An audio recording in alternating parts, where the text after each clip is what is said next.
નમસ્કાર, શો ટાઈમમાં આપનું સ્વાગત છે।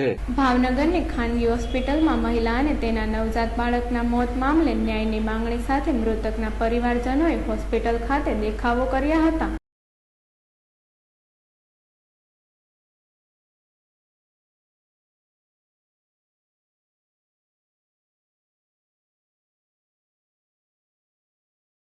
ભાવનગરના કુંભારવાડા હાદાનગર વિસ્તારમાં રહેતા નિલેશભાઈ ભરતભાઈ ચૌહાણના પત્ની સુમિત્રાબેન અને તેના નવજાત બાળકનું પ્રસૂતિ દરમિયાન મૃત્યુ થયું હતું। આ ઘટનામાં કાળિયાબેડમાં આવેલી રાધેકૃષ્ણ હોસ્પિટલના તબીબની બેદરકારીનો આક્ષેપ કરવામાં આવ્યો હતો।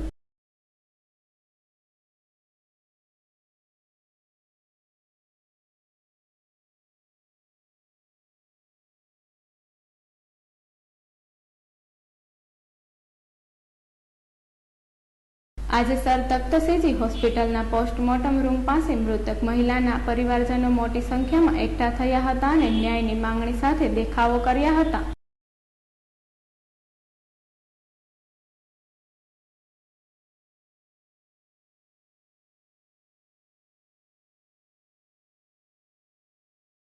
આ ઘટનામાં જવાબદાર તબીબ સામે પોલીસ ફરિયાદ નોંધવા તેમજ હોસ્પિટલને સીલ કરવા માંગણી કરવામાં આવી છે।